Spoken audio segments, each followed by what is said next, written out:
जब किसी देश की महिलाएं तानाशाह की तस्वीर जलाकर उसकी आग से अपनी सिगरेट सुलगाएं तो समझ जाइए कि ये महज गुस्सा नहीं है, ये सिस्टम के मुंह पर धुआं छोड़ना है।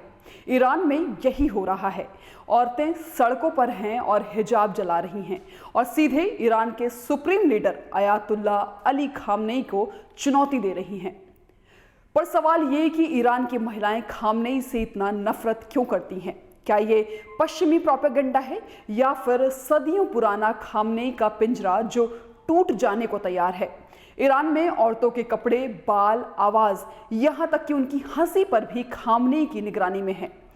खामनेई कहते हैं कि हिजाब महिलाओं की इज्जत की हिफाजत करता है, मगर इसी पर ईरानी औरतें अब पलटकर सवाल पूछने लगी हैं कि अगर हिजाब हिफाजत करता है तो उसे बंदूक के जोर पर क्यों पहनाया जाता है? ईरान में खामनेई की मोरालिटी पुलिस महिलाओं को बाल दिखाने पर गिरफ्तार करती है, मारती है और कभी कभी मार भी डालती है।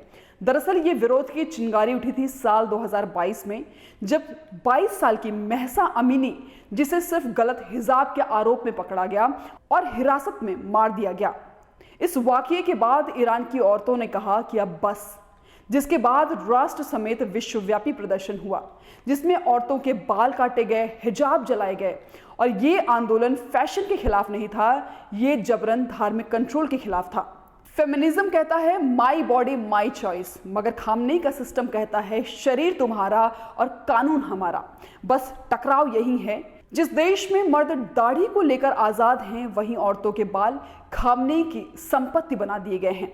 ईरान में महिलाओं को बताया जाता है कि वो कमजोर हैं, इसलिए उन्हें खुद को ढकना जरूरी है। मतलब मर्द की नजरें अगर बहक जाएं तो सजा औरत को दो। जब महिलाएं खामनेई की तस्वीर जलाती हैं और उसी आग से सिगरेट सुलगाती हैं तो वो कह रही होती हैं कि तुम्हारा महिलाओं की आज़ादी को लेकर जो डर है, अब वही हमारे लिए ईंधन है। ये सिर्फ विरोध नहीं है, ये सत्ता के नैरेटिव को उल्टा कर देता है। ईरान की लड़ाई हिजाब के खिलाफ नहीं, बल्कि अपने चुनाव के अधिकार के लिए है। क्योंकि फेमिनिज्म ये नहीं कहता कि हिजाब मत पहनो, फेमिनिज्म कहता है अगर पहनो तो अपनी मर्जी से, और जब मर्जी छीनी जाती है तो क्रांति जन्म लेती है, जिसका नतीजा आज दुनिया के सामने है। इस पर आप सभी की क्या राय है, आप कमेंट करके जरूर बताइएगा। कैमरा पर्सन मिनहास के साथ मैं दीक्षा पांडे, जनतंत्र टीवी।